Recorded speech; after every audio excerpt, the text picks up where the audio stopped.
People का भूतिया पेड़, हॉन्टेड ट्री, दिल्ली यूनिवर्सिटी की एक रियल हॉरर स्टोरी पर बेस्ड है। आरव, नमन और वेदांश दिल्ली यूनिवर्सिटी में पढ़ते थे और कॉलेज हॉस्टल में एक ही रूम में रहते थे। उनका पहला ही साल था और उन तीनों की काफी अच्छी दोस्ती हो गई थी। उन्होंने एक रात कैंपस को एक्सप्लोर करने का प्लान बनाया। उन्हें किसी ने बताया था कि उनके कैंपस के अंदर एक बहुत पुराना पीपल का पेड़ है जिसे लोग हॉन्टेड या शापित कहते हैं, लेकिन वहां किसी को भी जाने की परमिशन नहीं है। इसलिए उन्होंने प्लान बनाया कि वो वहां जाएंगे और उस पेड़ को देखेंगे। वो कॉलेज की एक दीवार टाप कर उस कंपाउंड में पहुंच गए जहां वो पीपल का पेड़ था। वो जितना बड़ा था उतना ही भयानक भी लग रहा था। उसके आधे पत्ते सूखे हुए थे और आधे जैसे सड़ गए हों। उस पेड़ पर कई चुन्नियां और धागे भी बंधे हुए थे। वेदांश ने मस्ती में दोनों को डेर दिया कि अगर उनमें से कोई भी उस पेड़ से एक चुन्नी निकाल के ले आएगा तो वेदांश उसे 2000 रुपए देगा। घबराए हुए नमन ने तो पहले ही मना कर दिया, लेकिन आरव एकदम से पेड़ की तरफ चलने लगा। नमन ने डरते हुए आरव को रोका और उस पेड़ की कहानी बताने लगा। उसने बताया कि ऐसा कहा जाता है एक लड़की को उसके बॉयफ्रेंड ने कई साल पहले मारकर उसे उस पेड़ के नीचे दफना दिया था। कहते हैं कि उस लड़की की आत्मा आज भी उसी पेड़ से जुड़ी है। माना जाता है कि आज तक जिसने भी उस पेड़ को छुआ है उस लड़की की भूतनी ने उसकी जान ले ली है। पर आरव नमन की इन कहानियों का मजाक उड़ाने लगा और बिना डरे पेड़ के सामने जाकर खड़ा हो गया। नमन बार बार उसे पेड़ को छूने से मना करता रहा, पर आरव ने एक ही झटके में उस पेड़ से ना ही सिर्फ एक चुन्नी उतारी बल्कि एक धागा भी निकाल लिया और सीधा आकर वेदांश के हाथ में थमा दिया। वेदांश ने उसी वक्त शर्त के मुताबिक आरव को पैसे दिए और वो दोनों डरे हुए नमन का मजाक उड़ाने लगे। कुछ देर बाद वो तीनों वापस अपने हॉस्टल में पहुंचे। एग्जाम्स खत्म होने की वजह से ज्यादातर स्टूडेंट्स सेलिब्रेट करने बाहर गए थे, तो उस रात वो तीनों अपने फ्लोर पर बिल्कुल अकेले थे। डर के मारे नमन ने अंदर से दरवाजा बंद कर लिया था और वेदांश और आरव भी थके होने के कारण कमरे में जाते ही सो गए। कुछ ही देर बाद शीशा टूटने के जोर की आवाज से तीनों की नींद एक साथ खुल गई। उन्होंने आसपास देखा तो सब सही सलामत था, पर खिड़की बार बार अपने आप खुल रही थी। आरव तुरंत उठा और डरते हुए उसने खिड़की बंद कर दी, लेकिन ये बात बाकी दोनों को थोड़ी अजीब लगी क्योंकि हर बात पर मजाक उड़ाने वाला आरव एकदम से चुप हो गया था।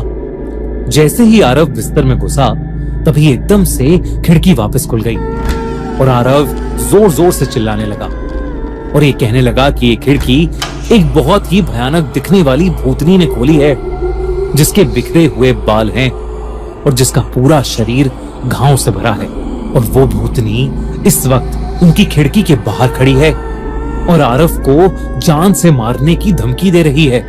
वेदांश और नमन को कुछ समझ नहीं आ रहा था क्योंकि उस खिड़की के बाहर कुछ भी नहीं था। उन्होंने आरव को शांत करने की कोशिश की, लेकिन वो वेदांश और नमन से अपने आप को उस भूतनी से बचाने की मदद मांगता रहा। वेदांश ने उठकर खिड़की वापस बंद कर दी और आरव को किसी तरह शांत करके सुलाया। सुबह जब उनकी आंख खुली तो आरव कमरे में था ही नहीं। उन्होंने उसे पूरे हॉस्टल में ढूंढा पर वो कहीं नहीं मिला। तभी उन्हें एक फ्रेंड का फोन आया और उसने बताया कि पुलिस को कैंपस के भूतनी वाले पीपल के पेड़ से आरव की चुन्नी से लटकी हुई बॉडी मिली है। ये सुनकर वेदांश और नमन के डर का कोई ठिकाना नहीं था क्योंकि अब उन्हें समझ आ गया था कि ये सब उस पीपल के पेड़ की भूतनी की वजह से हो रहा है। आरव उसी चुन्नी में लिपटा था जो उस रात उसने उस पेड़ से चुराई थी। उन दोनों को समझ नहीं आ रहा था कि वो क्या करें। उनकी अगली सुबह की घर जाने की ट्रेन की टिकट थी, तो उन्होंने सोचा कि उन्हें बस आज की रात किसी तरह गुजारनी है। उस रात जब नमन की आंख लगी तो उसे बस वो पीपल का पेड़ दिखाई दिया जिसके अंदर से एक बिखरे बाल वाली घाव से भरी हुई एक भयानक दिखने वाली भूतनी निकलकर उसे अपने पास खींच रही है और नमन कुछ नहीं कर पा रहा है। अचानक से सपने में उस भूतनी ने उसका गला घोटना शुरू कर दिया और नमन की आंख अचानक खुल गई। नमन डर के मारे पसीने पसीने हो चुका था, पर उसका ध्यान अपने से ज्यादा अपने सामने बैठे वेदांश पर गया, जो दुबक कर कांपता हुआ बेड के कोने में बैठा किसी चीज को देखकर कुछ बड़बड़ाए जा रहा था। नमन ने वेदांश को पुकारा, पर वेदांश कुछ रिएक्ट नहीं कर रहा था। ऐसा लग रहा था कि जैसे वो किसी से बात कर रहा है और बात करते करते बहुत ज्यादा घबरा रहा है। नमन को अब उससे डर लगने लगा था। वो उसे फिर से पुकारने लगा, लेकिन वेदांश उसकी बात को अनसुना करके बस कांपे जा रहा था। नमन को लगा कि वेदांश को मेडिकल हेल्प की जरूरत है, इसलिए वो फौरन अपने बेड से उठकर हॉस्टल वार्डन के रूम के बाहर जाकर दरवाजा खटखटाने लगा। पर जैसे ही वो दरवाजा खुला, नमन सुन्न पड़ गया। उसके सामने आरव खड़ा था, जिसका पूरा शरीर नीला पड़ चुका था। वो बेहद भयानक लग रहा था। उसके हाथ में वही चुन्नी थी और वो धीरे धीरे नमन के पास आ रहा था।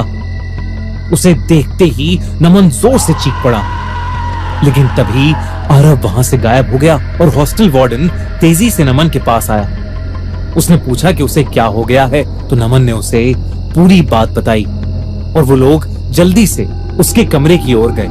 लेकिन जैसे ही वो दोनों कॉरिडोर में पहुंचे, उन्हें देखा कि वेदांश दर्द में चीखते हुए अपने आप ही घसीटता हुआ हॉस्टल के बाहर जा रहा है। वो दोनों उसके पीछे पीछे भागे और उसी पीपल के पेड़ वाले कंपाउंड में पहुंच गए। वहां उन्होंने जो देखा, वो देखकर उनकी हालत खराब हो गई। वेदांश हवा में फ्लोट कर रहा था। साफ साफ दिख रहा था कि वो किसी अदृश्य शक्ति के वश में है। वेदांश दर्द में चीख रहा था, जैसे कोई उसके अंदर से उसकी जान निकाल रहा हो। नमन उसे पुकार रहा था, पर उसका वेदांश पर कोई असर नहीं हो रहा था।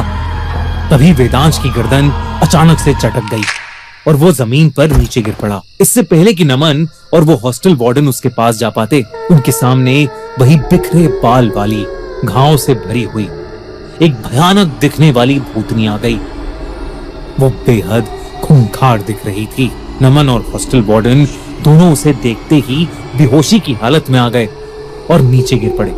अगली सुबह जब उन दोनों की आंख खुली, तो उन्हें देखा कि बेजान सा वेदांश वैसे ही उस पीपल के पेड़ से लटका हुआ है जैसे आरव लटका था। ये खबर पूरे कैंपस में फैल गई और उस पीपल के पेड़ के उस पूरे कंपाउंड को सीमेंट से बंद कर दिया गया। नमन ने उस पेड़ का मजाक नहीं बनाया था और शायद इसीलिए वो जिंदा बच गया।